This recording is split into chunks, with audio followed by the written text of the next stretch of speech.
আমরা একটি গ্রুপ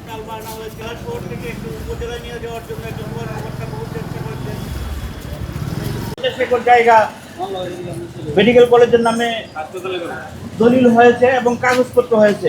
বিষয়টি চূড়ান্ত পর্যায়ে ছিল আমরা যতদূর জেনেছি, কিন্তু জায়গাটি বুঝিয়ে দেওয়ার আগেই আবার একটি পক্ষ এটাকে নিয়ে তালবাহানা শুরু করছে। এই 8 বছরে ভূমি বন্দোবস্ত হয়নি।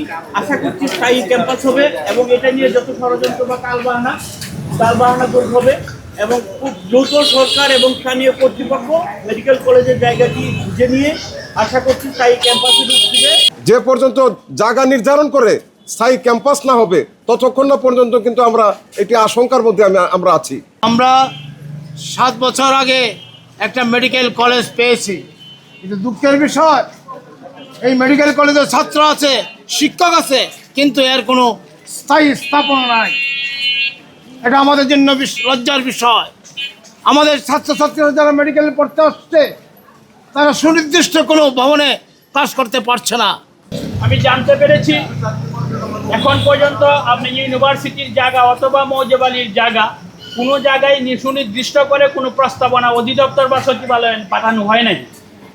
যেহেতু এখনো পর্যন্ত জায়গা চিহ্নিত করে কোনো প্রস্তাবনাই পাঠানো হয় নাই, তাহলে জায়গা আপনি কিভাবে বরাদ্দ হবে, কিভাবে আপনি জায়গা পাবেন? নেত্রকোনা মেডিকেল কলেজের জায়গার যে সমস্যা বা ক্যাম্পাস যে হচ্ছে না, এটার মূল সমস্যা হচ্ছে স্থানীয় সমস্যা। সরকারের কাছে টাকার কোনো অভাব নেই, সরকারের কোনো অনিচ্ছা আছে বলে আমরা মনে করি না। সরকারের যদি অনিচ্ছা থাকতো তাহলে কলেজই দিত না।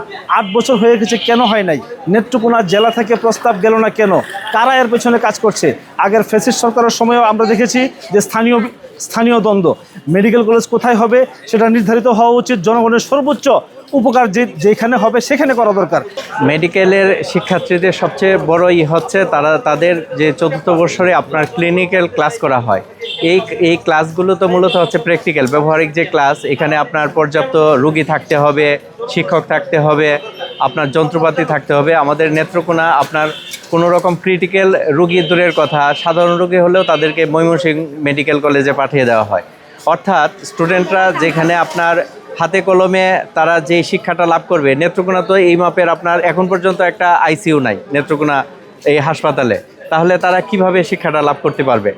নেত্রকোনা বিশ্ববিদ্যালয়ে মাধ্যমিক ও উচ্চশিক্ষা অধিদপ্তর এবং শিক্ষা মন্ত্রণালয় এবং মেডিকেল কলেজ স্বাস্থ্য সেবা বিভাগ এবং স্বাস্থ্য শিক্ষা বিভাগ, স্বাস্থ্য মন্ত্রণালয় এবং শিক্ষা মন্ত্রণালয়ের মধ্যকার একটি দ্বিপাক্ষিক সভায় সিদ্ধান্ত হয় যে নেত্রকোনা বিশ্ববিদ্যালয়ের 50 একর জমি নেত্রকোনা মেডিকেল কলেজকে দেওয়া হবে।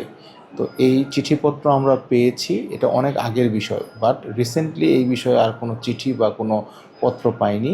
সরকারের যে কোনো নির্দেশনায় আমরা প্রশাসনের পক্ষ থেকে সার্বিকভাবে কাজ করব।